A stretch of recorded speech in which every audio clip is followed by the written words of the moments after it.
Com a decisão do Comitê de Política Monetária de cortar a Selic, a caderneta de poupança voltou a ser assunto de discussão no governo nesta quinta-feira.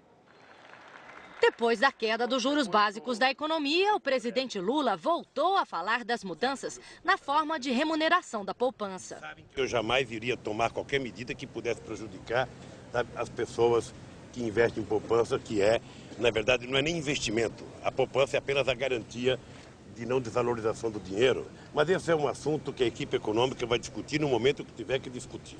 A queda dos juros básicos da economia tem deixado a velha caderneta de poupança mais atraente, já que ela tem rendimento fixo de 6% ao ano, mais ATR, além de não cobrar taxas nem impostos. Por outro lado, os ganhos dos fundos de investimento têm caído, acompanhando a redução dos juros. O problema é que os fundos são os maiores compradores de títulos do governo. Se eles perderem investidores, também diminuem os recursos para financiar a dívida do país. Por isso é preciso mudar a maneira como é calculada a remuneração da poupança, defende este professor. Se todo mundo migrar para a poupança, porque ela ficou mais vantajosa, o Estado não vai ter como se financiar. E isso vai ser muito ruim para o país. O rendimento da poupança tem que ser proporcional às taxas praticadas no mercado. Então, se agora as taxas caem, ela deve cair também. Num cenário de juros em queda, as instituições financeiras podem se ver obrigadas a diminuir a taxa de administração cobrada nos fundos de investimento. Quanto menos dinheiro se tem para investir, maior ela é. Considerando os fundos de varejo de renda fixa, os que aceitam aplicações a partir de R$ 100 cobram taxa média de 4% ao ano sobre a rentabilidade, fora o imposto de renda. Já nos fundos que exigem aplicação inicial de R$ 50 mil, a taxa cai para 1,5%. E no caso de R$ 100 mil, 1%. O coordenador da pesquisa diz que os fundos que cobram taxas acima de 1,5% já perdem em rendimento para a poupança. Os investidores naturalmente estão sacando o dinheiro dos fundos mais caros, indo para a poupança ou buscando fundos um pouco mais agressivos ou então diversificando em CDBs, em outras aplicações. O problema pode se agravar se a Selic continuar em queda. Até 9% eu acho que os fundos ainda são competitivos em relação à poupança.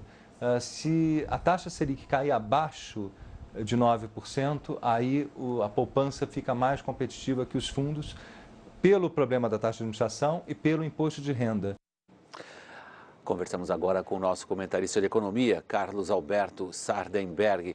Eu vou puxar mais para o lado político, Sardenberg. Só pelo rosto do presidente Lula a gente percebe que dilema político está envolvido em mexer na poupança.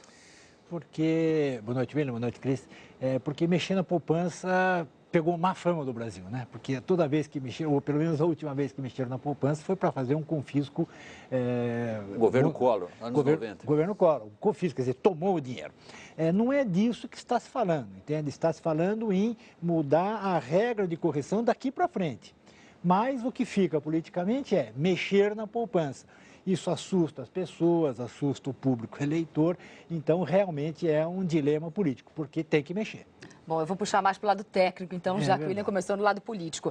Existe, nesse caso, a quadratura do círculo, a gente pode dizer assim, quer dizer, perder vai perder de qualquer jeito. Ou reduz investimento, ou reduz rendimento, ou então fica sem gente para comprar títulos do governo.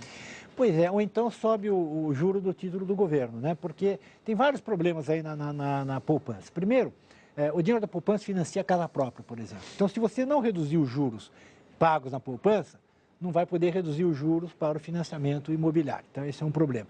O outro problema, se a poupança ficar mais vantajosa do que título público, qual é a solução que o governo vai ter para continuar vendendo títulos públicos? Ele vai ter que aumentar a remuneração que ele paga para os títulos públicos. Ou seja, provoca uma distorção muito grande se todos os juros caírem, menos o da poupança.